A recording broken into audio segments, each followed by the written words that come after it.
How much you love your body.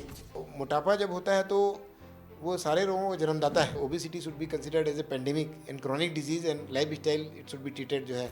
अब आपने advertisement देखा होगा, एक्टर लोग करते हैं कि प्यास बुझाया, हर तीसरा व्यक्ति वो मोटापा निकल गया इंडिया में। मतलब बोले ये तो अच्छा चलता था, एकदम खुश रहता था, लेकिन जो है अंदर उसके जो है टाइम बम फिट था। लेकिन क्या ये वाकई में हार्मोनल इम्बैलेंस का भी नतीजा हो सकता है? ओबेसिटी एक हार्मोनल डिजीज है। सर, जो ये ट्राइजेपेटाइड इंजेक्शन है, ये किस तरीके से काम करता है हमारी बॉडी में? आपको मतलब वो बेराटिक सर्जरी कॉम्प्लिकेशन भी मैनेज करना पड़ रहा है। इसमें सिर्फ आपको ओबेसिटी को कंट्रोल कर लिया आपने, और दवाइयों का कोई लाइफ थ्रेटनिंग साइड इफेक्ट है ही नहीं। उल्टी होती है, एसिडिटी होती है, दे देते हैं दवाई, पेशेंट को बता देते हैं, patient is ready to bear that much complication. कोई सर्जरी करा नहीं रहा है, क्योंकि सर्जरी, हाँ, तो ये एक क्रांतिकारी चीज़ें हुई हैं। Exercise should be A part of your life, it should not be a burden. Fitness उम्र की मोहताज भी नहीं होती कभी। जी सर, ओबेसिटी के बारे में हम थोड़ा बात करना चाहेंगे। क्या मोटापा सच में एक बीमारी है? देखिए, निश्चित रूप से मोटापा जो है पहले जो है ना एक संपन्नता की निशानी माना जाता था, और इसको जो है लोग मानते ही नहीं थे बीमारी जो है। लेकिन जैसे जैसे रिसर्च होती गई, और अब तो जो है ये सारे शोधों से ये बिल्कुल निश्चित हो चुका है कि जैसे डायबिटीज़ है, ब्लड प्रेशर है, थायराइड है, वैसे ही एक क्रॉनिक डिजीज़ है, और इसको साइंटिस्ट लोग मान रहे हैं। और सबसे इम्पोर्टेंट ये है कि मोटापे को जो है ना का जो फिगर है वो बहुत ज़्यादा जो है अलार्मिंग है। सर, इंडिया में क्या है हर जो है मोटापे का? चौथा व्यक्ति वो जो है ना मोटापे से ग्रसित हो रहा है इंडिया में। और ये इकोनॉमी के लिए भी बहुत बड़ी एक चुनौती है। मतलब 2025 में $8 बिलियन जो है ओबेसिटी में खर्चा हो गए हैं, और अगर यही हालत रही तो 2035 तक जो है $268 बिलियन ओबेसिटी और उसके कॉम्प्लिकेशन में खर्चा हो जाएंगे, जो कि जीडीपी का 2.5% है। तो इकोनॉमिक बर्डन बहुत ज़्यादा है। अगर ओबेसिटी को नहीं समझेंगे लोग, मतलब जो है अपनी पूरी इकनॉमी जो है वो चरमरा जाएगी। और अभी जो है अपने प्रधानमंत्री मोदी जी ने एक जो है स्लोगन दिया था कि जो है obesity should be considered as a pandemic and chronic disease and life style it should be treated जो है। जिस हिसाब से जो है इसका जो फिगर है बहुत ज़्यादा है। मतलब जो है जो पेशेंट ओबीज हो रहे हैं, और उसमें भी दो कैटेगरी होती हैं, एक होती है ओवरवेट और ओबेसिटी। अब दूसरा सवाल ये आता है कि अपन पता कैसे लगाएं। मतलब एक कॉमन मैन पता कैसे लगाया कि मोटा है। वैसे देखने में तो कोई भी बोल देता है कि इसका पेट निकला है तो मोटा है, लेकिन उसका कैसा रहता है कि अगर महिलाओं के कमर का जो घेरा है वो अगर 38 सेंटीमीटर से ज़्यादा है, और पुरुषों में 40 सेंटीमीटर, तो हमको उसको सिग्निफिकेंट ओबेसिटी मोटापा मानते हैं। वो सिंपल टेस्ट है, अपन इंची टेप लेके देख सकते हैं। दूसरा जो है कमर और कूल्हे का अनुपात। महिलाओं में अगर कमर और कूल्हे का अनुपात 0.8 है तो वो मोटापा बोलते हैं उसको, और पुरुषों में 0.9। तो ये बहुत सिंपल चीज़ हो गई। जैसे कई लोग बोलते हैं कि जो है मैं तो मोटा नहीं हूँ, मतलब पेशेंट बोलते हैं, लेकिन जो है वो मोटे रहते हैं, और कई लोग इसके उल्टे भी रहते हैं। तो उससे अच्छा ये है कि जो है सबसे ज़्यादा जो है ये चीज़ें देखो। उसके अलावा जैसे अपन कभी दर्पण में देखें कि जैसे दर्पण में अगर देखने में अगर आपके छाती से आपका पेट बाहर आ रहा है तो समझ जाओ मोटे हो आप। क्योंकि जो बेली फैट होता है ना वो इंपॉर्टेंट होता है, सारी बीमारियों की जड़ यही होती है। तो बेली फैट के लिए दोनों चीज़ें बता दी मैंने। उसके अलावा एक होता है बॉडी मास इंडेक्स, बहुत सिंपल है वो भी देखना। जैसे लोग पूछते हैं कि हमारा वजन कितना होना चाहिए, तो सेंटीमीटर में जितनी लंबाई होती है उसमें 100 घटाने के बाद जो संख्या आती है वो आपका आदर्श वजन है। जैसे किसी का वजन किसी की लंबाई 150 सेंटीमीटर है तो उसका वजन 50 किलो होना चाहिए। अगर उसका 60 है, 70 है, 65 है तो ज़्यादा है। ऐसे ही अगर 50 से कम है तो अंडर वेट है। तो एक सिंपल जो है हाइट वेट देख लिए, उससे देख लिए, कमर का रेशियो देख लिए, वेस्ट हिप रेशियो देख लिए, तो इसलिए हम लोग उसको बोलते हैं क्लिनिकल ओबेसिटी। तो ऐसा जब अध्ययन किया गया तो उसमें जो है हर तीसरा व्यक्ति मोटापा निकल गया इंडिया में। मतलब जो है जो कि मानते नहीं थे। और पश्चिमी देशों से इंडिया में थोड़ा फ़र्क है। मतलब जो है मोटापा जो है हमारे यहाँ अलग टाइप का है। जैसे हमारे यहाँ जो रहता है कि बॉडी मास इंडेक्स अगर 23 है तो भी कॉम्प्लिकेशन चालू हो जाते हैं, क्योंकि हमारा जो इथनिसिटी है, हमारा जो रेस है वो अलग है। तो हम लोग जो है ओबेसिटी से ज़्यादा सतर्क रहने की ज़रूरत है। इंडियन फिनोटाइप जो एशियन लोग हैं ना, यूरोपियन लोगों से उनका अलग रहता है, हमारा जो क्राइटेरिया है वो भी अलग है। तो मोटापा जब होता है तो वो सारे रोगों को जन्मदाता है। मतलब जो है एक तो पहले मोटापे को पहचानिए, उसको बीमारी के रूप में मानना ही पड़ेगा। जिस हिसाब से जो है उसके कॉम्प्लिकेशन हो रहे हैं, जिस हिसाब से वो अर्थव्यवस्था के लिए चुनौती है, और जिस हिसाब से जो है आदमी की क्वालिटी ऑफ लाइफ इफेक्ट कर रही है। मोटापा अपने आप में तो बीमारी है ही, और बहुत सारे बीमारियों का निमंत्रण भी है। जैसे जो जितनी लाइफ स्टाइल टाइप 2 डायबिटीज़ है मोटापे से शुरू होती है। 10 में से एक जो मतलब ये 2-3 लोग जो है मोटे रहते हैं डायबिटीज़ वाले। और ये इसलिए भी इम्पोर्टेंट है कि मोटापे को रोकने से ना तो अपन डायबिटीज़ से भी बच सकते हैं, थायराइड से बच सकते हैं, बहुत सारी कॉम्प्लिकेशन से बच सकते हैं। तो जो है आजकल विभिन्न जो संगोष्ठियाँ हो रही हैं हमारे डॉक्टरों के बीच में मोटापे पे बहुत सारी हो रही हैं। पहले तो लाइफ स्टाइल एक्सरसाइज के बारे में तो बहुत पहले से ही मालूम था लोगों को कि भाई इसको करना है, लेकिन जो है अब मोटापे के बारे में जागरूकता जो फैली है और ये जो फिगर आ रहे हैं और इससे जो कॉम्प्लिकेशन हो रहे हैं और इससे जो है लाइफ एक्सपेक्टेंसी कम हो रही लोगों की, कि मतलब जल्दी हार्ट अटैक आ गया, लोग बोले इसको तो कुछ नहीं था, डायबिटीज़ नहीं था, थायराइड नहीं था, ये तो जो है अच्छा खासा खाता पीता था, मतलब बोले ये तो अच्छा चलता था, एकदम खुश रहता था, लेकिन जो है अंदर उसके जो है टाइम बम फिट था मोटापे वाला। पता नहीं हाँ, चला। टाइम बम फिट था, जैसे 30-35 साल के लोगों को हार्ट अटैक हो गया, तो बोले उसका तो अभी शुगर टेस्ट हुआ था, कुछ नहीं था, तो मोटापा ही उसके लिए जो है ऐसा हो गया कि हार्ट अटैक या हार्ट फेल हो गया। तो इसलिए अब उसको बीमारी मानने लगे लोग, उसको ट्रीट करने लगे, उसका इलाज करने लगे। अच्छा और सर, मैं ये भी जानना चाहूँगी कि ज़्यादातर हम क्या करते हैं, ओवर ईटिंग से मोटापे को रिलेट कर लेते हैं, लेकिन क्या ये वाकई में हार्मोनल इम्बैलेंस का भी नतीजा हो सकता है? निश्चित रूप से जो है जब भी अपन किसी मोटे व्यक्ति को देखते हैं तो पहला लोगों का जो कमेंट होता है यही होता है कि बहुत ज़्यादा खाता होगा है, या कई लोग बोलते हैं अरे इसके तो माँ बाप बहुत मोटे थे तो इसको तो मोटापा आएगा ही। ये वैसे कुछ हद तक सही है, लेकिन जो है पूरा सही नहीं है, मतलब जो है मतलब इसमें 20% ही इसमें ये सत्य है। वो इसलिए क्योंकि जो है एक तो जेनेटिक फैक्टर तो रहता है ओबेसिटी में, अगर माँ बाप को खानदानी मोटापा है तो बच्चों को हो सकता है, पर उसको अपन नहीं चेंज कर सकते माँ बाप को, मॉडिफाइबल फैक्टर नहीं। लेकिन जो है अभी जो फैक्टर आया है कि ओबेसिटी एक हार्मोनल डिजीज़ है, जो बहुत ज़्यादा पूरे विश्व में जो है बहुत ज़्यादा चर्चा का विषय बना हुआ है कि ओबेसिटी हार्मोनल हो गई। बोले ना इनको माँ बाप को मोटापा था, ये बहुत एक्सरसाइज भी करता था, ज़्यादा खाता भी नहीं था, फिर भी इसको मोटापा क्यों बढ़ रहा है। तब अपन ये ढूंढना चालू किया कि मोटापा ऐसा क्या है, अंदर इंटरनल फैक्टर क्या है। एक्सटर्नल फैक्टर तो बहुत सारे हो गए, नींद नहीं आना, ये करना, और उसमें ये देखा गया कि ये इंटरनल फैक्टर ही जो है मोटापा। क्योंकि अक्सर ऐसा देखा गया है कि जो लोग मोटे रहते हैं, जो बाहर से मोटे दिखते हैं, उनको जब पूछा जाता है तो बहुत ज़्यादा खाते नहीं हैं वो लोग, मतलब लोग ऐसा सोचते जी। हैं। लोग जब उनको पूछो तो मैं तो वो लोग जब हम पूछते हैं पेशेंट तो बोले हम तो ज़्यादा कुछ नहीं खाते, पर हम जितना भी कम खाते हैं हमारे शरीर में जमता जा रहा है और केमिकल ऐसा हो रहा है कि वो अंदर से जो हार्मोन है, क्योंकि बॉडी में हार्मोन भी अलग अलग होते हैं। मोटापे वाला हार्मोन होता है उसको लेप्टिन बोलते हैं, ये भी एक रिसर्च है। लेप्टिन जैसे इंसुलिन से डायबिटीज़ होती है वैसे लेप्टिन से मोटापा होता है। तो होता क्या है कि इन लोगों में जो है ना लेप्टिन का रेजिस्टेंस हो जाता है, मतलब इन लोगों को सैटिस्फैक्टी की फीलिंग नहीं आती, मतलब खाना खाने के बाद भी इनका मस्तिष्क जो है इस चीज़ को सेंस नहीं कर पाता कि पेट भर गया है। तो ये लोग कई बार जो है अननोइंगली ईटिंग, ओवर ईटिंग हो जाती स्ट्रेस है। ईटिंग हाँ, करते स्ट्रेस हैं। ईटिंग, कंपल्सिव ईटिंग, रात में उठ उठ के खाना, ये सब साइकोलॉजिकल डिसऑर्डर हो जाते हैं। तो ओबिसिटी को साइकोलॉजिकल एस्पेक्ट भी है, इकोनॉमिक एस्पेक्ट भी है, न्यूरो बिहेवियरल एस्पेक्ट भी है। इसीलिए जो है ओबिसिटी के पेशेंट की काउंसलिंग बहुत ज़रूरी है कि वो मतलब जो है अपने आप को खुद एक ऐसा अभिशाप ना समझे, या लोग ऐसे समाज में भ्रांतियाँ फैली हुई हैं कि लोग आजकल देखे होंगे कि आप लोग चिढ़ाना शुरू कर देते हैं, छोटे बच्चे बोलने शुरू कर देते हैं, पीयर ग्रुप वाले बोलने शुरू करते हैं, अरे मोटापा है वो कुछ नहीं कर पाएगा। तो ऐसा सोशल स्टिग्मा आ जाता है लोगों के मन में कि वो अवसाद में चले जाते हैं। ये बिल्कुल नहीं होना चाहिए, मतलब जो है लोगों के मन में जो है। और ये एक लाइलाज बीमारी नहीं, पहले तो इसको बीमारी के रूप में मानने लगे हैं लोग, तो अब दिखाने लगेंगे। पहले बीमारी मानते नहीं थे लोग कि मोटापा है तो कुछ नहीं है, जो है इसका ऐसे ही हुआ, इसकी गलती से हुआ है, लोग बोलते हैं इसकी गलती से हुआ है। तो जब तक अपन ये नहीं समझेंगे कि अंदर जो हार्मोन्स हैं, जो अपना चर्चा का विषय है कि हार्मोन्स को जानना जरूरी है, क्योंकि हार्मोन अगर अंदर से गड़बड़ है तो उसको अंदर से ठीक करना पड़ेगा। वो सिर्फ लाइफ स्टाइल एक्सरसाइज से ठीक नहीं होगा। एक्सरसाइज कर रहा है वो आदमी, लेकिन उसकी लिमिटेशन है, क्योंकि रजिस्टेंस हो गया ना, एक्सरसाइज का भी रजिस्टेंस हो गया, वेट लॉस हुआ फिर वेट रिगन हो गया, क्योंकि ऐसे उसके हार्मोन मोटापे वाले ज़्यादा बन रहे थे।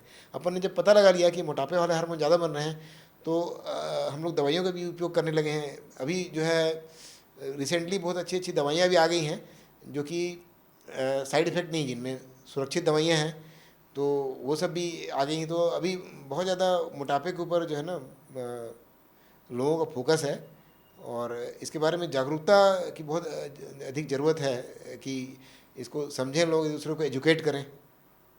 अच्छा सर, जो ये ज़िद्दी जो बेली फैट होता है, वो क्या सिर्फ एक्सरसाइज और लाइफस्टाइल से ठीक हो जाता है? यूजुअली नहीं होता वो, बिल्कुल स्टबर्न फैट होता है वो बेली फैट जो होता है ना, क्योंकि रेजिस्टेंस हो जाता है, उसमें हार्मोनल फैक्टर रहता है। वो कितना भी एक्सरसाइज कर लें, डाइट अच्छी हो, कैलोरी कम कर लें, डिफिशिएंसी से वो फैट जो है ना अपने को उसका जो हार्मोन जो डिफेक्टिव है उसको ठीक करके ही अपन जो है फिर लाइफ स्टाइल से मेंटेन कर लेते हैं। ऐसे लोगों में वेट लॉस करने के बाद जो है वेट को मेंटेन करना भी चैलेंज रहता है। तो लाइफ स्टाइल और एक्सरसाइज उसमें फेल हो जाता है स्टबर्न फैट में। तब अपन जो है बहुत सारी दूसरी जो है मेडिकल ट्रीटमेंट का सहारा लेते हैं उसमें।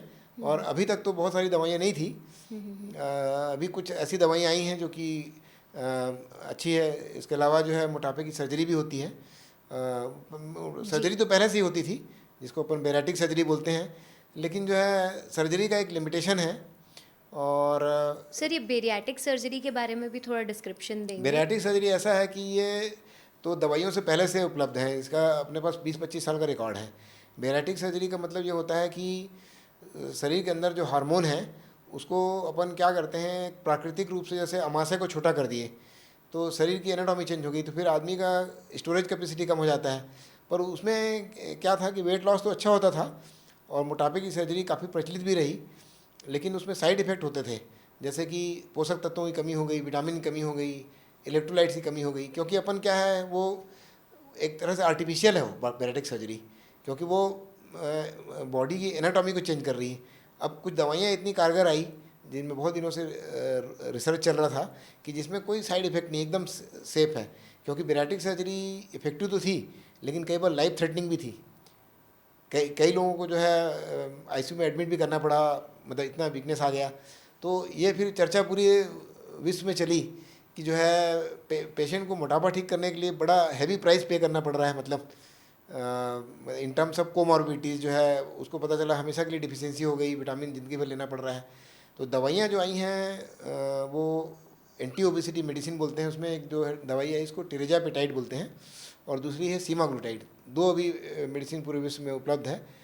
तो ये मेडिसिन कैसी रहती हैं कि ये ब्रेन पे एक्ट करती हैं। हार्मोन्स जो रहते हैं भूख बढ़ाने वाले हार्मोन को कम कर देती हैं और जीएलपी हाँ हार्मोन हाँ जैसे? जीएलपी में काम करती हैं और घ्रेलिन एक हार्मोन होता है। तो अभी तक ऐसा नहीं था, क्योंकि सर्जरी का इफेक्ट जो होता है ना वो ज़्यादा इन्वेजिव टाइप का होता है। मतलब और कई बार जो है पेशेंट उसको टॉलरेट नहीं कर पाता, क्योंकि सर्जरी तो सर्जरी होती है, उसमें एनेस्थीसिया देना पड़ता है।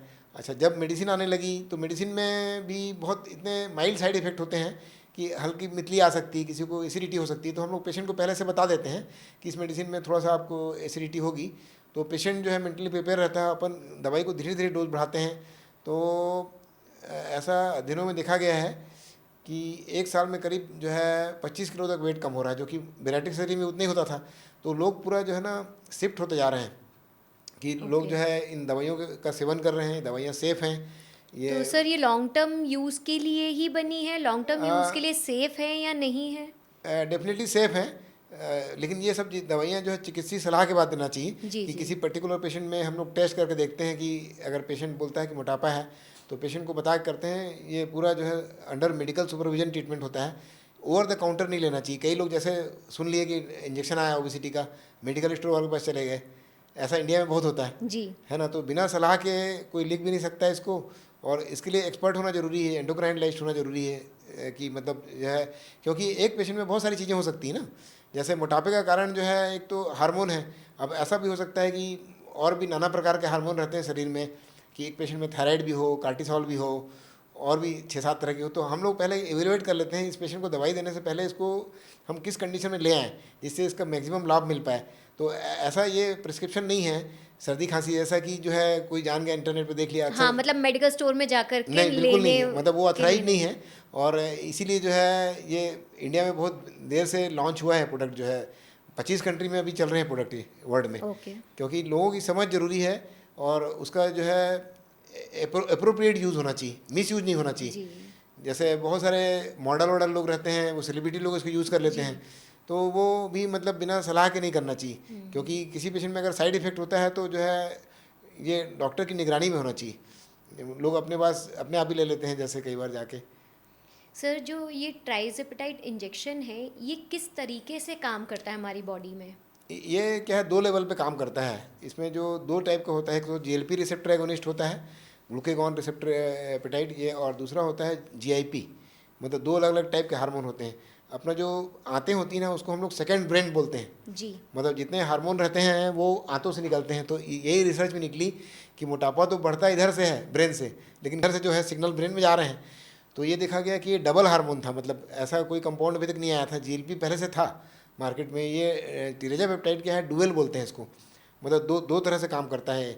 एक तो फैट की कोशिकाओं को मतलब गलाता है, क्रेविंग कम करता है। दूसरा जो है इंटेस्टाइन में जो चर्बी रहती है उसमें भी काम करता है। दो अलग अलग जगह से काम करके ब्रेन को जो है पॉजिटिव सिग्नल देता है, और ब्रेन को जो सिग्नल आता है उसी से अपन करते हैं। सब कुछ तो ब्रेन से होता है। दिल और दिमाग का कोऑर्डिनेशन ही तो सब कुछ है कि अपन क्या खाने वाले हैं, क्या नहीं खाने वाले हैं। तो ये प्लीजेंट फीलिंग देता है। ये हार्मोन जो है प्लीजेंट हार्मोन बढ़ाता है, ओबेसिटी का हार्मोन कम करता है, और फैट बर्नर का काम करता है। दूसरा जो है जो टॉक्सिक फैट रहता है, जैसे जो बेली फैट होता है उसको कम करता है। जो कमर और कूल्हे का अनुपात उसको कम करता है। बहुत सारी और दवाइयाँ पहले आई थी। बैराटिक सर्जरी का इफेक्ट भी इतना ज़्यादा नहीं था इन सब चीज़ों में। बैराटिक सर्जरी एक मैकेनिकल प्रोसीजर थी कि आदमी खाना कम खा दिया इसलिए करते थे, वो हार्मोन को इतना अच्छा कंट्रोल नहीं करती थी, है ना। इसलिए जो है वो डिसफेवर में चली गई, मतलब थोड़ा सा रेपुटेशन डाउन हो गई। और जब से ये दवाइयाँ आई हैं पूरे वर्ल्ड में 126% कमी आ गई सर्जरी में। कोई सर्जरी करा नहीं रहा है, क्योंकि सर्जरी, हाँ, तो ये एक क्रांतिकारी चीज़ें हुई हैं जिसके बारे में लोगों को मालूम है। अब लोग आके खुद पूछ रहे हैं। पहले लोग मानते नहीं थे। अभी मैंने 3 महीने पहले ये इंजेक्शन अपने छत्तीसगढ़ में आया है, 50 लोगों मैंने यूज़ कर लिया इसमें, और सारे पेशेंट आके पूछ रहे हैं मतलब कि हम क्या इसको ले सकते हैं। तो इसलिए ये है कि लोगों को अब ये समझ में आ रहा है कि मोटापा जो है बाकी बीमारियों को बढ़ाने वाला है, और लाइफ हार्मोन से, हाँ, हार्मोन का डिजीज़ है। इसलिए ओबेसिटी को हार्मोनल डिजीज़, ना कि ये कॉस्मेटिक डिजीज़ है। पहले ये लोग बोलते थे कि ये तो प्लास्टिक सर्जन के पास चले जाओ, ये तो कॉस्मेटिक प्रॉब्लम है, तुम्हारा मोटापा है तो लाइपोसक्शन कम कर दो, आपने सुना होगा, फैट की चर्बी निकाल दी। तो फैट की चर्बी निकालने से कुछ नहीं होता, क्योंकि हार्मोन की प्रॉब्लम फिर आ जाएगा वो। और लोग अपने लाइपोसक्शन कराते थे, प्लास्टिक सर्जन लोग करते थे, ट्रेंड नहीं रहते थे वो लोग भी करते थे। फिर बैराटिक सर्जन भी बहुत सारे आए। लेकिन अब जो इरा आया है, युग आ रहा है, वो एंडोक्राइनोलॉजी का है, मतलब मोटापे में।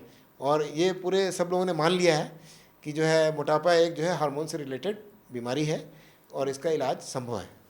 अच्छा सर, ये आजकल बहुत ट्रेंड चला हुआ है, बहुत सारी डाइट्स करते हैं लोग, क्रैश डाइट्स होती हैं, और उसके बाद रील्स में, इंस्टाग्राम में अलग अलग थेरेपिस्ट भी आ जाते हैं उसको सजेशन देने के लिए, डाइटिशियंस भी आ जाते हैं बहुत सारे जो रिकॉग्नाइज्ड नहीं होते हैं।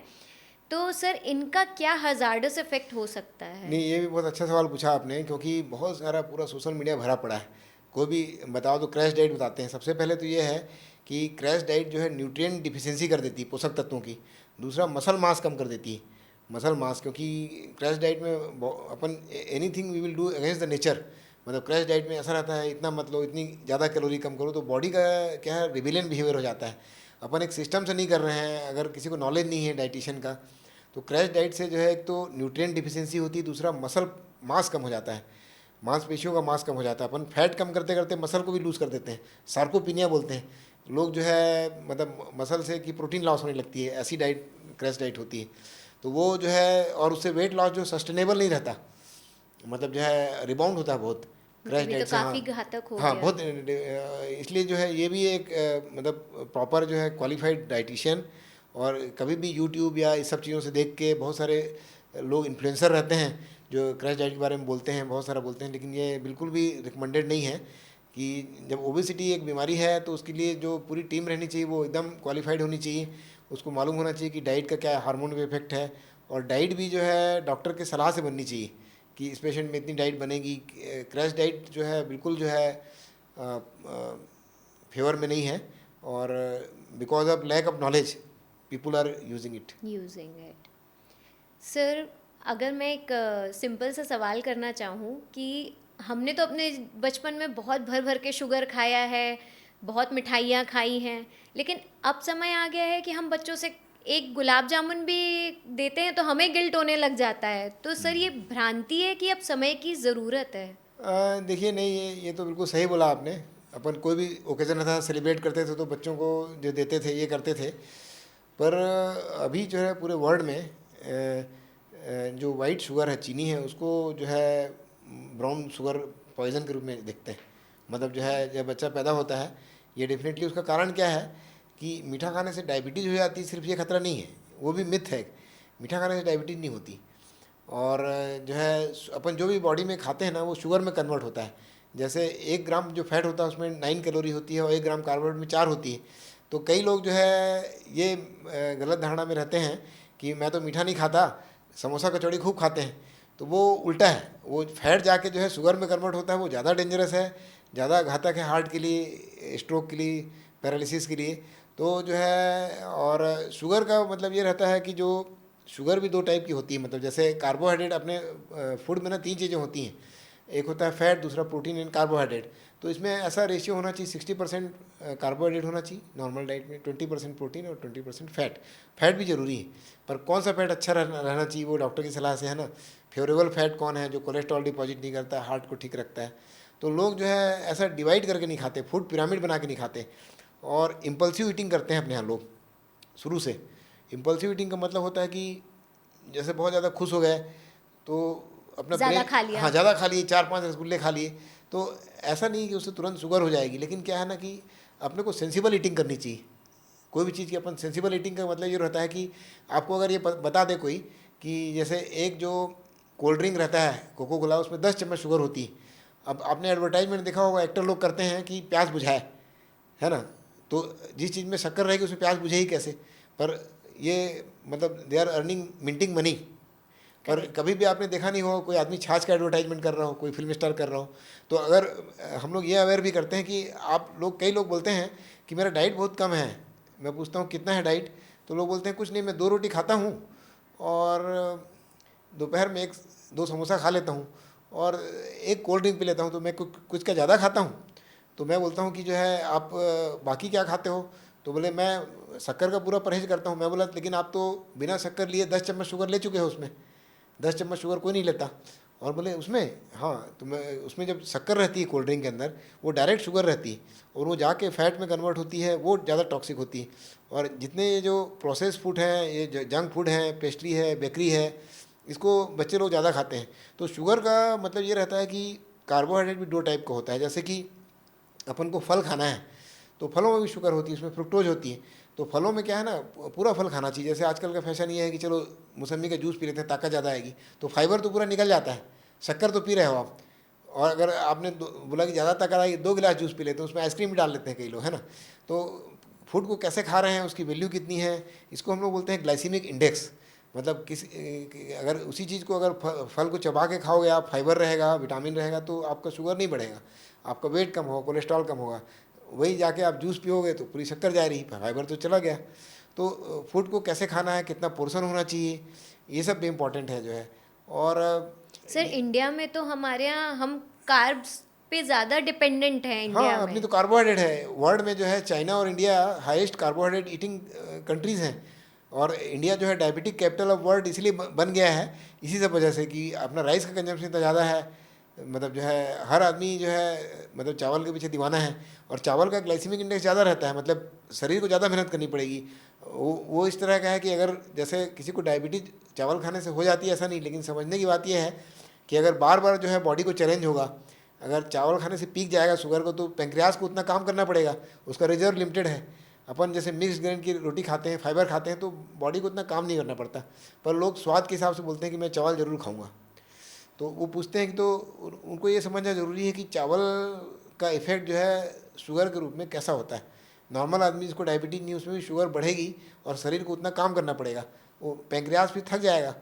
और एक समय बाद ऐसा होगा, क्योंकि यहाँ जैसे छत्तीसगढ़ में लोग चावल ही चावल खाते हैं, रोटी खाते भी नहीं हैं, चारों टाइम दोनों टाइम चावल खाते हैं, तो बॉडी का इंसल्ट हो रहा है। अगर उनकी फिजिकल एक्टिविटी ऐसी नहीं है, मतलब टाइम से सोते नहीं, साथ में अल्कोहल कंजम्पशन करते हैं, तो आपको क्या सेंसिबल ईटिंग करनी है, मतलब जो है से इम्पल्सिव ईटिंग नहीं करनी है। अपने इंडिया में इम्पल्सिव ईटिंग करते हैं लोग, बहुत खुश हो गए, बहुत कर लिए, ओकेजन सेलिब्रेट कर लिए।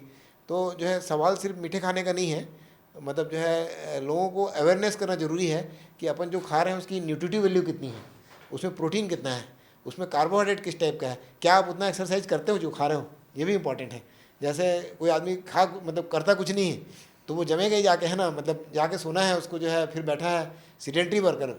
मोटापे का कारण एक सीडेंट्रीनिज्म भी है, मतलब बैठे रहना, मतलब जैसे 7-8 घंटे तक बैठे हैं आप, तो आपका कोई हार्मोन तो एक्टिवेट हो नहीं रहा है, और उल्टा जो है स्ट्रेस बढ़ रहा है, मतलब मेंटल स्ट्रेस बढ़ रहा है, तो ओबेसिटी वाले हार्मोन बढ़ेंगे। तो अपन खाते ज़्यादा हैं और बैठ भी रहे हैं, स्क्रीन टाइम ज़्यादा है, प्रोसेस फूड है, रेडीमेड फूड अवेलेबल है, इंटरनेट में सब चीज़ें हैं, तो ये सब चीज़ें जो हो गई हैं, अपने को कन्फाइन कर दी रूम में, अपनी दुनिया जो है कमरे के अंदर सीमित हो गई है, इसीलिए बीमारियां बढ़ गई हैं। और मोटापा उसमें सबसे अग्रणी, मतलब जो लाइफ स्टाइल है, क्योंकि अपन जैसे ये करते हैं, पहले लोग एक दूसरे से मिलते थे, जाते आते थे, अब जो है एक्सरसाइज भी करते हैं तो लोग मतलब जो है बहुत गुणा भाग करते हैं कि जिम ज्वाइन कर लूँ तो ठीक रहेगा कि नहीं, है ना। लेकिन जो है माइंडफुल एक्सरसाइज नहीं करते, करेक्ट। मतलब ज़्यादा जो है इम्प्रेस रहते हैं कि वो ऐसा करता था इसलिए ऐसा करते हैं, लेकिन अपने आप को खुद को एसेस नहीं करते, अपने को मेडिकली कितना फिट है ये नहीं समझते, और क्या एक्सरसाइज जो है। सर होता क्या है, जैसे हमने अपने पेयर को देखा, अपने फ्रेंड को देखा और जिम चले गए, आज वो जिम गया है तो कल हम जिम ज्वाइन कर लेते हैं, लेकिन हमने अपने बॉडी के लेवल्स को चेक ही नहीं किया और बिना नॉलेज के हमने साथ में बस जोश जोश में जिम ज्वाइन कर लिया। तो इसके लिए आप क्या बोलना चाहेंगे सर? निश्चित रूप से अपने बारे में नॉलेज होना चाहिए, जैसे अपने ना पैरामीटर सब मालूम होना चाहिए, जैसे हाइट है, वेट है, इसको अपन तो बचपन से देखते आ रहे हैं ना, और इसका जो है डॉक्टर के द्वारा पुष्टि कर लेना चाहिए। मतलब सिर्फ ये नहीं मानना चाहिए, जैसे आपने बोला कि लोग जो है इम्पल्स में कर लेते हैं ज्वाइन, अरे मैं जिम ज्वाइन कर लूँगा, 10 लोग जा रहे हैं वहाँ भी जाऊँगा। लेकिन जो है पहले जो है ना अपनी एज को देखो, अपने बेसिक स्ट्रक्चर को देखो, आपका मतलब बचपन से कैसा है, मतलब एक्सरसाइज का पैटर्न कैसा है, अपने जेनेटिक को भी जानो, है ना, कि आपके जेनेटिक में क्या कोई डिजीज़ थी, तो डेफिनेटली जो है जेनेटिक में अगर मोटापा है, डायबिटीज़ है, तो खतरे पे हो आप। जो है ये सब जाने बिना जो है सिर्फ ज्वाइन कर लेते हैं लोग, जो है इम्पल्सिव हो जाते हैं, और ज्वाइन करने के बाद उनको ये मालूम नहीं रहता कि उनको उनके लिए क्या गतिविधि जो है उपयुक्त रहेगी, जो डेंजरस नहीं रहेगी, क्या कैसा बेनिफिट, कितना एक्सरसाइज करना चाहिए, रजिस्टेंस एक्सरसाइज कैसा करना चाहिए, सब की भी सलाह डॉक्टर ही देता है, मतलब कोई जिम वाला नहीं बताना चाहिए इसको। Resistant exercise, stretch exercise, warm up exercise, है ना, जुम्बा है, कितना आप कर सकते हो, आपकी हार्ट रेट उतनी बढ़नी नहीं चाहिए, कई लोग दौड़ते चले जाते हैं जो है, तो बिना सब जाने जो है जिम में जाना जो है काफ़ी घातक रहता है, मतलब जो है इससे अच्छा तो मैं बोलता हूँ कि अगर कोई एक्सरसाइज करना शुरू करे तो बेस्ट है कि वॉकिंग करे, जिसके लिए किसी गुरु की ज़रूरत नहीं है, और उसको भी धीरे धीरे करे।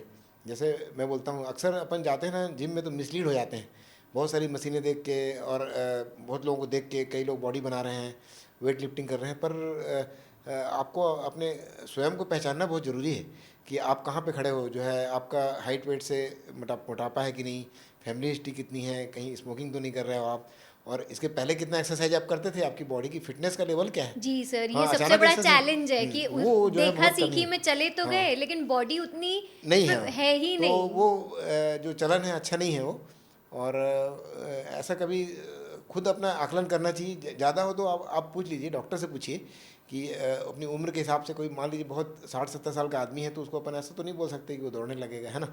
उसका वेट अगर ज़्यादा है तो हम उसको कम करने की कोशिश करेंगे, लेकिन बहुत सारी कोमॉर्बिडिटीज़ रहती हैं उसमें, तो उसको देखते हुए हम लोग एक्सरसाइज कर सकते हैं। डायबिटीज़ भी है, आँख में असर तो नहीं है, एक्सरसाइज का पूरा प्रिस्क्रिप्शन रहता है वो कि इस पेशेंट में ये एक्सरसाइज है, प्रिंटेड हम लोग देते हैं कि जैसे डाइट है, दूसरे नंबर पर एक्सरसाइज है, फिर टैबलेट है, फिर वैसा रहता है।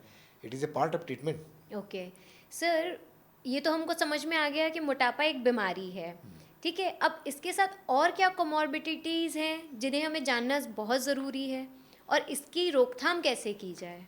देखिए जो है, जब से ओबेसिटी को एक नॉन कम्युनिकेबल डिजीज़ के रूप में पूरे विश्व में मान्यता मिली है, तब से लोगों का इसमें इंटरेस्ट काफ़ी बढ़ गया है। जैसा कि पहले, आज से 10-20 साल पहले इसको एक सौंदर्य से संबंधित समस्या है, कॉस्मेटिक प्रॉब्लम मानी जाती थी। लोग बोलते थे मोटापा हो गया है, कोई बात नहीं, लाइपोसक्शन करा लो। आज से 15-20 साल पहले की बात है, या बेराटिक सर्जरी करा लो, फलानी जगह ज़्यादा होती है, तो लोग बोलते थे। फिर उसके बाद वेट कम भी हो जाता था, लेकिन वो साइंस को नहीं समझते थे पहले लोग कि ओबेसिटी हुई क्यों, क्योंकि वो तो एक मैकेनिकल चीज़ हो गई, और उसका इतना चलन ज़्यादा हो गया कि पिछले 20-25 साल में हज़ारों लोग जो है बेराटिक सर्जरी करा चुके, मेरे ही कई पेशेंट जो है। तो जैसे जैसे बेराटिक सर्जरी हुई, जब भी कोई प्रोसीजर होता है उसकी चीज़ें पता चलती हैं, उसकी लिमिटेशन पता चलती हैं, उसके प्रॉस कॉन्स पता चलते हैं। तो फिर ये रिसर्च हुआ कि भाई मोटापा दोबारा आ कैसे जा रहा है। बेराटिक सर्जरी हुई तो लोग बोलते हैं कि भाई मेरा 30 किलो वजन कम हुआ था, लेकिन फिर वैसे ही हो गया। वो इसलिए हुआ क्योंकि अपन ने बेसिक डिफेक्ट को ट्रीट नहीं किया, आँख को छोटा कर दिया। तब ये हुआ कि भाई जब ये एंडोक्राइन डिजीज़ थी तो इसको उस हिसाब से पहले टैकल करना था, पहले क्यों नहीं ऐसा किया गया। जब जानकारी मिली कि ये हार्मोन इसके लिए उत्तरदायी हैं तो रिसर्च हुई। उसके बाद ओबेसिटी जो है एक ऐसा वो है जो कि सारे रोगों का जन्मदाता है। जैसे मैं बताता हूँ आपकी कौन कौन सी डिजीज ऐसी हैं जो कि ओबेसिटी कंट्रोल करके उस डिजीज़ को अपन कंट्रोल करते हैं। जो दवाइयाँ हैं ये उन सब में भी अप्रत्यक्ष रूप से काम करती हैं, जैसे कि टाइप 2 डायबिटीज़ है, जैसे कि प्री डायबिटीज़ है। डायबिटीज़ से पहले की अवस्था होती है। अब तो जो है ट्रीटमेंट ऐसा आ गया है कि अपन डायबिटीज़ को रिवर्स भी कर लेते हैं इन्हीं दवाइयों से। मोटापे को भी रिवर्स करते हैं, डायबिटीज़ को रिवर्स करते हैं, मतलब एक तीर से कई शिकार। उसके अलावा ऑस्टियोआर्थराइटिस, घुटने में घिसने वाला, उसके अलावा एक स्लीप एपनिया होता है जिसमें खर्राटे लेने का जिसको बोलते हैं, वो भी एक बीमारी ओबेसिटी से रिलेटेड है। तो और ये सब चीज़ें अप्रूव्ड हो चुकी हैं कि एक ओबेसिटी को ट्रीट करोगे तो आपको बहुत सारे डॉक्टरों के पास जाना नहीं पड़ेगा। वैसे ही जो है ना तो आपको मशीन लगानी पड़ेगी सांस लेने वाली, ना आपको घुटने का ऑपरेशन कराना पड़ेगा। तो ये कोमॉर्बिडिटीज़ हैं, जो व्याधियाँ हैं, जो कि blood pressure, pre diabetes, osteoarthritis, sleep apnoea, paralysis, stroke हो जाना, वो सब भी ओबेसिटी से, हार्ट फेल, हार्ट अटैक। जब इतना ज़्यादा फायदा होने लगे तो जो है ये सब कोमॉर्बिडिटीज ट्रीट करना है। इसलिए ओबेसिटी का ट्रीटमेंट करके अपन जो है सिर्फ मोटापा कम नहीं कर रहे हैं, अपन जो है हार्ट अटैक का खतरा कम कर रहे हैं, अपन कैंसर का खतरा कम कर रहे हैं। ये भी ओके। इंपॉर्टेंट है। ओके। ब्रेस्ट का कैंसर जो है वो भी ओबेसिटी ट्रीट करने से कम हो रहा है। एंडोमेट्रियल महिलाओं में कैंसर जो है ये भी आने लगा। ये जो दवाइयाँ हैं मोटापे की, कैंसर को भी कम करती हैं। जब इतना ज़्यादा फायदा होने लगा तो लोगों का इंटरेस्ट में बढ़ गया, ये सिर्फ मोटापे की दवाई तक नहीं रह गया और ये कोमॉर्बिडिटीज़ का डिस्कशन होने लगा। अब जैसे पेशेंट आने लगे, जैसे मेरे पास पेशेंट आते हैं कि हड्डी के डॉक्टर ने बोला इसका घुटने का ऑपरेशन करना है, वजन कितना 120 किलो है, उम्र 70 साल, तो उसको तो ये नहीं बोल सकते जिम जाके करो एक्सरसाइज, है ना, सही क्योंकि बात उसको है। हार्मोनल प्रॉब्लम है। तो मैं बोलता हूँ ठीक है, मेरे को 3-4 महीने का टाइम दो, मैं इसका ट्रीटमेंट करता हूँ। घुटना तो कभी बदल दिया जाएगा अगर, है ना, वैसे भी अपने कॉम्प्लिकेशन है घुटने बदलने के 70 साल की एज में। तो आप सोच लीजिए कि वो सब भी इंसिडेंस इतने कम हो गए हैं। तो जो है सब लोग जो है वो सब चीज़ों से, मतलब जो आर्टिफिशियल चीज़ों से दूर हो रहे हैं और ओबेसिटी को नेचुरल ढंग से ठीक कर रहे हैं। नेचुरल इसलिए क्योंकि है तो ट्रीटमेंट, लेकिन नेचुरल इसलिए क्योंकि जो हार्मोन गड़बड़ उसको ठीक कर रहे हैं। जैसे थायराइड है वैसे ही जो है ओबेसिटी है। तो ये जब दवाइयाँ आने लगी तो मैंने मतलब जो है बाकी डॉक्टर जो है, चूँकि मैं एंडोक्राइनलाइस्ट हूँ, मेरे पास पेशेंट भेजे, मैंने जगह जगह अपने जो है शोध पत्र प्रस्तुत किए और व्याख्यान दिए। आज ही मेरा एक लेक्चर है डॉक्टरों के बीच में मोटापे पे। तो उसमें बहुत लोग पूछते हैं, तो मैं लोगों से यही सवाल पूछता हूँ कि अगर किसी को ये बोला जाए कि एक चीज़ ठीक करने से जो है 15 चीज़ें ठीक हो रही हैं, तो उससे जो है इनडायरेक्ट फ़ायदा क्या है, जो इकोनॉमिक बर्डन है कम हो गया। सब मर्ज की हाँ, एक एक दवा। दवा, मोटापे का ट्रीटमेंट। और मोटापे का ट्रीटमेंट कैसा है, लाइफ स्टाइल तो है ही, हर जगह फाउंडेशन ट्रीटमेंट है। एक्सरसाइज डाइट तो अपन करते ही बताते ही हैं, उसके बिना तो कोई चीज़ शुरुआत नहीं होती।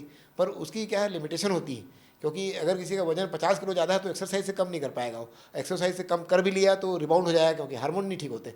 एक्सरसाइज हार्मोन को ठीक नहीं करता, मेटाबॉलिज्म को इम्प्रूव कर सकता है, लेकिन जो मेटाबॉलिज्म के लिए जो हार्मोन है उसको वो ठीक नहीं करता, मतलब जो भूख बढ़ाने वाला हार्मोन उसको ठीक नहीं करता। उसके लिए फिर दवा आई, जो कि एक्सरसाइज जो है वो बॉडी के लेवल पे काम करती है, लेकिन जो हार्मोन को स्टिमुलेट नहीं कर सकती, क्योंकि उसका मैकेनिज्म दूसरा होता है। एक्सरसाइज का जो बेनिफिट रहता है वो क्या रहता है कि एक बार आपने वेट लॉस कर लिया, जैसे ब्लड प्रेशर कंट्रोल होता है, उससे जो है फीलिंग ऑफ वेलबींग आती है, डिप्रेशन कम होता है, पॉजिटिव हार्मोन तो आते हैं उससे, लेकिन ओबिसिटी वाले हार्मोन कंट्रोल नहीं होते थे। तो फिर जब ये होने लगा कि इतनी सारी बीमारियां हो रही, तो क्यों ना ऐसा हो कोई दवाई, जो एक दवाई दो और 10 डॉक्टरों के पास मत जाओ। तो वैसा होने लगा तो लोग रिसर्च करने लगे। तो मैंने जो लिस्ट बताई लंबी चौड़ी, उसमें 2 चीज़ें हुई। एक मतलब जो है ओबिसिटी का ट्रीटमेंट किए तो सारे कॉम्प्लिकेशन बढ़ गए, मतलब बच गए। तो उसके बाद जो है अब लोग ये भी सवाल पूछते हैं कि ये ट्रीटमेंट बड़ा महंगा है, उसका भी मैं जवाब दूंगा आपको।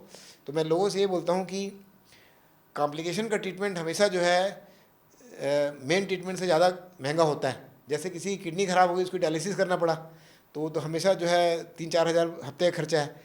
और हम अगर उसकी शुगर कंट्रोल करते हैं, उसको 75-80 साल तक कुछ नहीं होता है, तो उसको किडनी फेल से वो गया नहीं, नेचुरल डेथ हुई उसकी एज के हिसाब से। वैसे ही जो है ओबिसिटी में जैसे दवाइयाँ थोड़ी कॉस्टली तो रहती हैं, लेकिन जो है अगर ओवरऑल एनालिसिस किया जाए इकनॉमी के हिसाब से, तो अगर उसको कोई कॉम्प्लिकेशन हो जाता है, हार्ट अटैक हो जाता है, तो उसका हार्ट का सर्जरी होगा तो कॉस्ट बढ़ेगा, फिर दवाइयाँ खानी पड़ेगी। बेरियाटिक सर्जरी भी हमने कराया, वो उसमें बॉडी तो कॉम्प्रोमाइज हुआ ही हुआ, हाँ, साथ में बाकी चीज़ों का भी तो कॉम्प्रोमाइजेशन हुआ वहाँ पर। यस, और फिर उसके बाद हमारे बॉडी में प्रॉब्लम्स और ज़्यादा बढ़ बढ़ गई। गई। हाँ, आपको मतलब वो बेराटिक सर्जरी कॉम्प्लिकेशन भी मैनेज करना पड़ रहा है। इसमें सिर्फ आपको ओबिसिटी को कंट्रोल कर लिया आपने, और दवाइयों को कोई लाइफ थ्रेटनिंग साइड इफेक्ट है ही नहीं। उल्टी होती है, एसिडिटी होती है, दे देते हैं दवाई, पेशेंट को बता देते हैं, patient is ready to bear that much complication.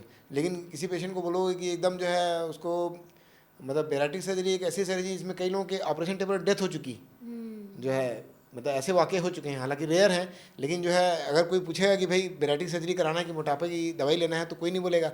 अगर मान लीजिए 50,000 में 5 लोगों को भी हुआ है, तो अगर वो बदकिस्मती से वो आदमी वो निकल गया, मतलब जो है ऐसा हो चुका है। तो अभी एक सम्मेलन हुआ था हमारा डॉक्टरों का, उसमें एक वाद विवाद प्रतियोगिता हुई थी, उसमें सर्जन आए थे बॉम्बे के बहुत बड़े, मैं जो है एंडोक्राइनोलॉजिस्ट के रूप में बोला। तो मैंने जो है 300 डॉक्टर आए थे, मे फेयर में हुआ था, तो मैंने यही सवाल पूछा उनसे, सर्जन से बहुत अनुभवी थे, कि मैं बोला जो अब शोध हो गई है तो आप पूछ लीजिए ऑडियंस से कि कौन आदमी सर्जरी कराना चाहेगा, अगर उतने रिजल्ट मेडिसिन में मिल रहा है कौन ये करेगा, मतलब जो है हाँ कॉस्ट को कौन बियर नहीं करना चाहता, और एनेस्थीसिया और ये सब देना पड़ता है। तो वो मतलब जो है ही रिमेंड मम, चुप हो गया वो। तो अब ये जानना ज़रूरी है कि पहला तो ये है कि जो है मोटापे को एक बीमारी के रूप में समझें, उसको स्टिग्मा के रूप में ना समझें, और कभी भी ऐसा एटीट्यूड नहीं होना चाहिए जैसे पीयर प्रेशर या साथ में अपने समकक्ष लोग रहते हैं उसको लोग चिढ़ाना शुरू कर देते हैं। ये भी एक बहुत बहुत मेंटल गलत चीज़ हेल्थ है। भी बहुत, हाँ, मेंटल हेल्थ, ओबेसिटी से मेंटल डिप्रेशन आता है, और ये ज़रूरी है कि आपके साथ में जो लोग रहते हैं, आपके जो पीयर ग्रुप हैं, आपके जो बच्चे हैं जहाँ स्कूल में पढ़ते हैं, उसमें भी टीचर्स को सबको मालूम होना चाहिए कि it is should not be a matter of टीजिंग।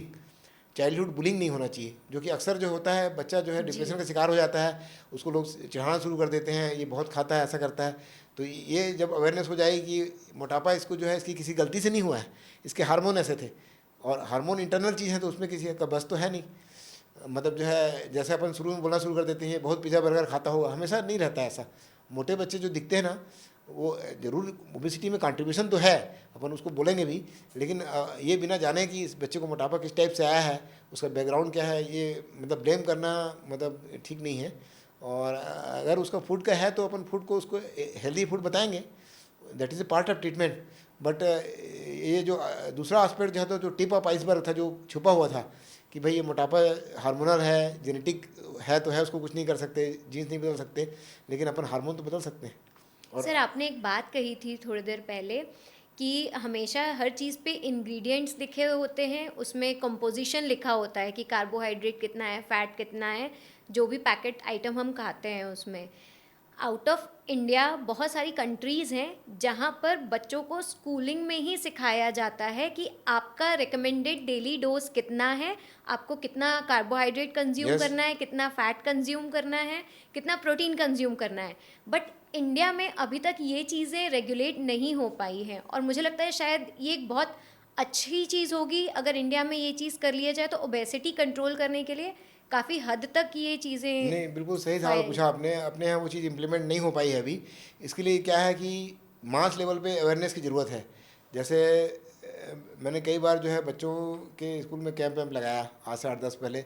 पहले पेरेंट्स को ये किया, लोगों को बताया कि मोटापा को कैसे कंट्रोल करना है, लाइफ स्टाइल पे ये दिया, क्योंकि मेडिसिन का नंबर तो बाद में ही आता है। और बच्चे का विकास जो है उसी दिन से शुरू हो जाता है। बच्चे की पहली टीचर तो मदर होती है, और दूसरी टीचर उसके टीचर होते हैं, तो दोनों जगह, और तीसरा होता है उसका पीयर ग्रुप। ये तीनों जगह ना बहुत अच्छा एटमॉस्फेयर पॉजिटिव होना चाहिए, कोई निगेटिविज़म नहीं होना चाहिए, और सब चीज़ों का हेल्दी डिस्कशन होना चाहिए। क्योंकि जब तक ये चीज़ नहीं होगी ना, तब तक बच्चा सीखता इन्हीं सब जगहों से है। उसके बाद जो है चौथे नंबर पे डॉक्टर का नंबर आता है। तो अगर इसी लेवल पे अगर उसको अच्छे संस्कार मिल गए, या सब चीज़ें बता दी गई कि भाई तुमको हेल्दी फूड हैबिट्स ये है, एक्सरसाइज करना है, उसका इंपॉर्टेंस क्या है, तो वो it should B part of his life. मतलब इट शुड नॉट बी, क्योंकि आजकल की जो ज़िंदगी में क्या होता है कि इतना ज़्यादा पढ़ाई पे जोर होता है कि बच्चे ओवर बर्डन हो जाते हैं, कोई डिस्कशन हेल्थ का होता नहीं है, हमेशा ये पीरियड वो ग्रेडिंग ये ग्रेडिंग। तो मुझे लगता है कि जो है जो एजुकेशन सिस्टम है उसमें भी बहुत ज़्यादा सुधार की ज़रूरत है। उसमें जो है इस टाइप के स्पीच हो, लोगों को स्क्रीनिंग हो, और मास लेवल पर लोगों को बताया जाए कि जो है मोटापा कैसे रोका जाए, और मोटापा अगर हो जाए तो उस कंट्रोल कैसे किया जाए, और मोटापा कंट्रोल करने से आगे का बच्चे का फ्यूचर कितना अच्छा हो सकता है, उसकी परफॉर्मेंस अच्छी हो सकती है, अपने फील्ड में एक्सेल कर सकता है वो। ये सब चीज़ें अगर शुरू से हो जाए तो चाइल्डहुड ओबेसिटी जो रहती है, बचपन का मोटापा एडल्ट में बदलता है, और उसको अपन इग्नोर कर देते हैं। कई बार अपन क्या है ज़्यादा पैम्परिंग कर देते हैं बच्चों की, मदर फादर की भी गलती रहती है, सब मालूम रहता है, एजुकेटेड लोग भी कर देते हैं। अरे या अक्सर देखा हो आपने, जो ग्रैंड पेरेंट्स वगैरह रहते हैं, बच्चे को लाड़ दुलार बोलते हैं, अरे एक कुरकुरे खा लेगा तो क्या हो जाएगा। बिल्कुल डांटना चाहिए, बिल्कुल सख्ती करना चाहिए, बिकॉज डिसिप्लिन इज़ हाँ, कई इम्पॉर्टेंट। बार सर ये होता है कि पेरेंट्स ज़रूर रिस्ट्रिक्ट करते हैं, ग्रैंड लेकिन पेरेंट्स, हाँ। ग्रैंड पेरेंट्स हाँ तो मैं, बिगाड़ते हाँ तो हैं। मैं बोला कि जो है मेरे को सब सब चाहिए, family members all I need before I counsel this child, इसका वजन बढ़ा है तो जो है इसमें गलती इसकी ज़्यादा नहीं है, एटमॉस्फेयर की ज़्यादा गलती है, सोसाइटी की ज़्यादा गलती है। हार्मोन जो होंगे होंगे, क्योंकि इसको ये जब ऐसा गलत कर रहा था उस समय इसको क्यों नहीं बताया गया, इसको उस समय इसको सही गलत क्यों नहीं बताया गया, है ना? क्यों आप उसको इनकरेज करते गए या खुद आप वैसा करते गए, एक्सरसाइज नहीं किए या फास्ट फूड खा लिए? तो सब चीज़ें ना घर से शुरू होती हैं। मोटापे का तो जो है होता मोटापा घर से ही है, और वो जेनेटिक हो या एटमॉस्फेयर से हो या इन्वायरमेंटल हो। तो ये बहुत ज़्यादा ऐसा टॉपिक है, it should be discussed at the level of home, at the level of school, at the level of parents, teacher and among the peer groups. ये 4 चीज़ें हैं, तब इतना ज़्यादा हो जाएगा तो लोग इसको समझने लगेंगे। और एक सेल्फ इमेज होनी चाहिए पॉजिटिव। बिल्कुल। जब बच्चा एक मोटा रहता है तो उसको खुद डिप्रेशन आता है, अपने शीशे में चेहरा देखता हो तो सबसे बड़ा एक डिप्रेशन का कारण यही होता है। जो बच्चे चाइल्डहुड ओबेसिटी वाले कई बार पढ़ने वढ़ने में अच्छे रहते हैं, तो मैं हमेशा जो बच्चे आते हैं तो पेरेंट्स आते हैं तो बहुत बच्चों की तारीफ़ करते हैं कि हमेशा 99 लाता है। मैं बोला मेरे को कोई मतलब नहीं इससे, इसके 50% आए, लेकिन ये फिट, हेल्दी और सक्सेसफुल पर्सनालिटी होनी चाहिए इसकी, क्योंकि ये सर अचीवमेंट ना पेरेंट्स ज़्यादातर क्या करते हैं, स्कोर से मापते हैं। बिल्कुल नहीं, मैं बिल्कुल मतलब एक बच्चे को फिजिकली कितना डेवलप होना है, उस एज में जो माइलस्टोन क्रॉस करना है उस पर किसी का ध्यान नहीं होता है, लेकिन अचीवमेंट के माइलस्टोन में कि स्टडी में वो किस लेवल पे होना चाहिए उस पे सारे पेरेंट्स का, पूरे परिवार का ध्यान बोलते हैं कि रहेगा। ये इसका ग्रेड बिगड़ गया, इसका कम हो गया और ये 18 घंटे पढ़ रहा है। तो मैं सोचा कि ये तो सब कुछ अपने आप में सब सेल्फ डिस्ट्रक्टिव चीज़ें चल रही हैं। तो मैं कई बार क्या है ना कि अपना एग्जांपल देता हूँ, मैं कुछ चीज़ें अपनी पर्सनल आपको इस पॉडकास्ट में शेयर कर देता हूँ। मैं जो है ना 5 साल तक नेशनल चैम्पियन था, नेशनल लेवल पे स्विमिंग का। ओके। और एक्सेप्शनल मैं स्पोर्ट्समैन हूँ, और मेरा जो लाइफ स्टाइल है 4:30 से शुरू होता है। ओके। मैं करीब 10 किलोमीटर रनिंग करता हूँ, 1000 स्किपिंग और 4 किलोमीटर स्विमिंग करता हूँ मैं। ओके। मतलब when I was 12 year old. तो मुझे ये सब बताना इसलिए भी पड़ता है कई बार कि मेरे पास ऐसे पेशेंट आते हैं, तो मैं बोला मतलब teaching begins at personal level. क्योंकि सबसे बड़ा एग्जांपल क्या होता है कि पेशेंट जब डॉक्टर को देखता है, बताना बहुत आसान है लेकिन एग्जीक्यूट करना, तो अब लोग बोलते हैं कि जो है, जैसे अक्सर लोग बोलते हैं कि मेरे पास टाइम कम होता है, मैं दुकान से लेट आता हूँ। तो मैं बोलता हूँ पहले मेरा भी शेड्यूल सुन लीजिए। मैं जो है 4:30 पे इसलिए उठता हूँ क्योंकि एक्सरसाइज करने के लिए 8:30 पे पेशेंट देखता हूँ, और I am addicted to exercise. तो मैं लोगों को बोलता हूँ कि अगर कोई एडिक्शन पालना है तो एक्सरसाइज का पालो। मतलब जो है, and I give my example being a doctor. जो है सारे लोग जो है people call me as a motivational speaker. Doctors के बीच में मैं एम जस्ट लाइक सेलिब्रिटी। मतलब जो है ऑल ओवर इंडिया जो है मैं जहाँ भी जाता हूँ ना, लोग बोलते हैं, क्योंकि मैं जो करता हूँ वो बताता हूँ। जो किताबों में लिखा रहता है वो नहीं बोलता, किताबों में तो सब लिखी रहती है कि ये एक्सरसाइज करो। तो मेरे को ऐसा लगता है कि सम टाइम ऐसे एग्जाम्पल भी रहना चाहिए। मतलब जो है जिम, ये पूछते हैं लोग जिम जाना, ये करना, मैं बोला कुछ नहीं, सब आपको सेल्फ करना है। ओपन जिम में जाओ, खुली हवा में जाओ, एक्सरसाइज करो। तो exercise should be A part of your life, it should not be burden. मैं जैसे लोगों को बोलता हूँ, जैसे आप रोज़ नहाते हैं, पूजा करते हैं, वैसे एक्सरसाइज करो। And you should be addicted to exercise, religiously follow addicted. करो। मतलब एडिक्शन जब डेवलप हो जाएगा उस दिन आप ठीक हो जाओगे। मैं बोला बीमारी कोई सी नहीं है जो है। तो लोग मोटिवेट होते हैं, मैं उनसे पूछता हूँ, मैं दोबारा आते हैं तो एक्सरसाइज किए थे क्या, कितना किए थे। दवाई तो मैं लिख देता हूँ, दवाई लिखना उतना वो नहीं है, लेकिन मेरे को ऐसा लगता है कि इसमें ज़्यादा मोटिवेशन की ज़रूरत है, मोर मोटिवेशन दैन डाइट। एक्सरसाइज में भी, डाइट में भी आप एक चार्ट दे दो, मान लेते हैं लोग, है ना, ये नहीं खाना, घर वाले भी उसको परसुएट करवाते हैं। लेकिन एक्सरसाइज में ऐसा है कि पेशेंट की विलिंगनेस होनी चाहिए ना। पेशेंट को सुबह उठना पड़ेगा तब तो एक्सरसाइज करेगा। मतलब अगर वो लेट उठेगा तो कैसे करेगा, टाइम इज़ लिमिटेड। तो मेरे को ऐसा लगता है कि सबसे ज़्यादा जो अपने यहाँ जो कमी है, अगर पूछेंगे कि सबसे मिसिंग लिंक कौन सा है, तो एक्सरसाइज है वो top most. Exercise weight loss भले से वो ज़्यादा ना करे, लेकिन मेंटेनेंस के लिए अच्छा है वो। एक बार जैसे दवाइयाँ कम कर लीजिए, दवाइयाँ जो है अपन 2-3 साल से ज़्यादा नहीं लेते, 2-3 साल में इनका इफेक्ट आता है, लाइफ लॉन्ग ठीक रहता है। फिर इनकी स्टडीज़ जो है 2 साल की है, तिरजापेटाइट वगैरह की। तो मैंने बोला कि एक बार आपको सपोर्ट के लिए दे दिए, पर आप ऐसा मत सोचना कि जो है फिर आप कुछ करोगे नहीं, क्योंकि it is the maintenance of weight loss that is challenging, not the weight loss that you have achieved. और अक्सर जो है अगर शॉर्टकट चाह रहे हो तो मत लो दवाई को, इंजेक्शन को मत लो। अगर आपके मन में ये चीज़ नहीं है कि अगर आप सिर्फ फिगर को इम्प्रूव करना चाहते हो, तो you are not the right candidate for doctor. और डॉक्टर को भी ये डिसाइड करना पड़ता है कि ये सूटेबल कैंडिडेट है कि नहीं। मतलब किस टाइप के लोगों में दवाई दी जाती है, without knowing about any patient कि ये डाइट कितनी करता है, सोता कितना है, एक्सरसाइज कितना करता है, इसके घर का माहौल कैसा है, जेनेटिक कैसा है। Prescribing drug is not successful. As a doctor मैं लोगों को बोलता हूँ कि दवाई आ गई, लेकिन इसको समझो पहले, इसके पीछे का साइंस समझो जो है, and you know the patient in toto. Patient को जानिए, जो पेशेंट जिसके बारे में डिस्कस कर रहे हैं, ना कि आप जो है सिर्फ दवाओं के बारे में जैसे बहुत पूछते हैं, मेरा कितना वजन कम हो जाएगा, लेकिन ये तो कभी नहीं पूछे कि एक्सरसाइज कितना किए या ऐसा। तो बहुत लॉन्ग टर्म प्रोसेस रहती है। ओबेसिटी क्या है, न्यूरो बिहेवियरल डिजीज़ है। डेफिनेशन में लिखा, उसकी परिभाषा ये है, obesity is a chronic neuro behavioural disease. Neuro क्योंकि ब्रेन से रिलेटेड है, बिहेवियर मतलब बिहेवियर, एक्सरसाइज के लिए भी बिहेवियर चाहिए ना। बिहेवियर नहीं होगा, टेम्परामेंट नहीं हो तो एक्सरसाइज नहीं करोगे जिम ज्वाइन करने से। और बिहेवियर कैसे आता है, सोसाइटी से आता है, मतलब लोगों को देख के आता है या मोटिवेशन से आता है। सिर्फ मतलब जो है बताने से नहीं आता, कि जैसे मैं आपको बोल दूं कि आपको स्विमिंग करना है, लेकिन आपको डिसाइड करना पड़ेगा, एनालाइज करना पड़ेगा ना कि ये एक्सरसाइज मैं कर पाऊँगा क्या, या anything alternative, what will be the best for me. That patient has to decide among all these. Exercise में भी वैरायटी अब होती है, तो जब तक वो फीलिंग नहीं आएगी ना अंदर से, तब तक जो है इस पर सक्सेस नहीं मिलेगी, चाहे कोई भी कितना करे। और कई बार ऐसा रहता है कि लोग एक्सरसाइज करते हैं फिर डीमोटिवेट हो जाते हैं कि मेरा वो वेट लॉस नहीं हुआ। मैं बोलता हूँ कि वेट जो है ना और फिटनेस दोनों अलग चीज़ होती है। मोटा आदमी भी दुबले आदमी से फिट ज़्यादा हो सकता है, स्टेमिना ज़्यादा हो सकती है, क्योंकि एक्सरसाइज कर रहा है। दुबला आदमी फैट भले से कम हो, उसका अपीयरेंस उसका अच्छा हो, लेकिन अगर एक्सरसाइज नहीं करो तो स्टेमिना कम रहेगी, फिटनेस कम रहेगी। तो दोनों चीज़ें अलग अलग हैं। और दूसरा, फिटनेस उम्र की मोहताज भी नहीं होती कभी। मतलब जैसे 80 साल का आदमी भी एक्सरसाइज कर सकता है, और 20 साल का अगर कुछ नहीं किया है तो नहीं कर पाएगा वो। नहीं कर पाएगा। इसलिए there is no age for learning, there is no age for exercise, there is no age for improvement. When you rise that is the age. मतलब मेडिसिन तो अपनी जगह है, हाँ। लेकिन सबसे इम्पोर्टेंट है कि आप अपनी लाइफस्टाइल सबसे हाँ, पहले मतलब आप सुधारें। कितना अपने बारे में सोचते हो, how much you love your body, that is important.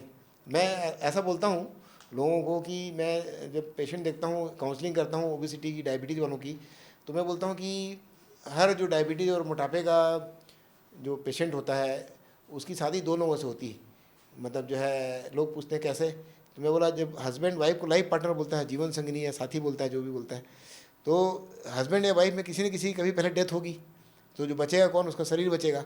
तो जब आप हस्बैंड वाइफ एक दूसरे का ध्यान रखते हैं, तो आपका जो दूसरा जिससे शादी हुई है आपके शरीर से, उसका ध्यान कैसे नहीं रखे आप। बिल्कुल सही बात है ना। तो जो है, तो इसीलिए जो है इसके लिए तैयार रहना चाहिए, मैं बोला, क्योंकि आपका आगे का लाइफ ठीक रहे, इसलिए आपके दोनों लाइफ पार्टनर ठीक रहना चाहिए। आपका सबसे शरीर, बड़ी हेल्थ ही वेल्थ है। हेल्थ ही वेल्थ है। तो आपने अक्सर लोग यही करते हैं कि उसका उसका ट्रीटमेंट करा लिया, उसका करा लिया, लेकिन अपना तो नहीं किए कुछ, अपना मतलब टाइम ही नहीं रहा, क्योंकि उसके लिए करते रहे। तो मैं बोला कि यू शुड बी सेल्फिश। पहला क्वालिटी ये होना चाहिए कि वो पूछे सेल्फिश का मतलब ये है कि भाई आप टाइम डिवोट कर रहे हैं, वो 4:30 से 7:30 का टाइम मेरा है ना, नो नथिंग। तो जब जो है तब आपको ये चीज़ मिल सकती है, क्योंकि it is a great sacrifice, it is not easy correct. Getting fit. क्योंकि जो है हर चीज़ को, हर आदमी को एक प्रिस्क्रिप्शन नहीं दे सकते, one size does not fit all, है ना। हर पेशेंट अलग अलग हो सकता है, हर पेशेंट का डाइट अलग हो सकता है, एक्सरसाइज का रिस्पॉन्स अलग अलग हो सकता है, लेकिन patient should know what he should do, मतलब what is his role in the management of obesity, diabetes. Lifestyle disease है ना, तो लाइफ स्टाइल से ठीक करना पड़ेगा। अगर कॉम्प्लिकेशन से बचना है तो भी, और अगर डायबिटीज नहीं करना है तो भी, रिवर्स करना है तो भी।